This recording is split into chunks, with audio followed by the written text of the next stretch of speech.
Guys നമ്മളിന്ന് നമ്മുടെ ഫൈറ്ററിനെ breed ചെയ്യാനായിട്ട് 3-ാമത്തെ ദിവസമാണ്.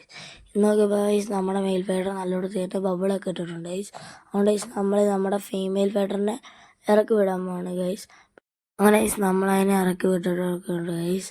പിന്നെ ഗൈസ് നമ്മൾ ഇവന്മാരുടെ കുഞ്ഞുങ്ങൾക്ക് ആദ്യത്തെ 3 ദിവസം ഇൻഫസോറ കൊടുക്കാനാണ് ഗൈസ് ഉദ്ദേശിക്കുന്നത്. ഈ ഇൻഫസോറ എന്ന് വെച്ചാൽ നമ്മൾ ഈ വാഴയിലൊക്കെ എടുത്ത് വെള്ളത്തിടുമ്പം ചെറിയ മൈക്രോ ഓർഗാനിസമൊക്കെ വരും ഗൈസ്.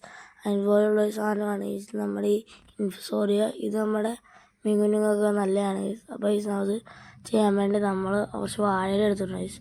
അത് നമ്മൾ കഴുകി വൃത്തിയാക്കി നമ്മുടെ ഫാമിലോട്ട് കൊണ്ടുപോകണം ഗൈസ്. അവിടെ നമുക്ക് ഇത് ചെയ്യാനാണ് ഉദ്ദേശിക്കുന്നത് ഗൈസ്. നമ്മൾ അതെടുത്തുകൊണ്ട് നമ്മുടെ ഫാമിൽ കൊണ്ടുപോകണം ഗൈസ്. അവിടെ കൊണ്ടുപോയി ഗൈസ് നമ്മൾ ഈ ബേസിനകത്താണ് അത് സെറ്റ് ചെയ്യാൻ ഉദ്ദേശിക്കുന്നത്. അങ്ങനെ വെള്ളമൊക്കെ ഒഴിച്ച് അതിടുകയാണ് ഗൈസ്. അങ്ങനെ അതൊക്കെ ഇട്ട് സെറ്റാക്കിയിട്ടുണ്ട് ഗൈസ്. പിന്നെ ഗൈസിൻ്റെ ബാക്കി അപ്ഡേറ്റ് പുറകെ വരുന്നതായിരിക്കും ഗൈസ്. നമ്മുടെ വീഡിയോസ് ലൈക്ക് ചെയ്യുക, ഷെയർ ചെയ്യുക, സബ്സ്ക്രൈബ് ചെയ്യുക.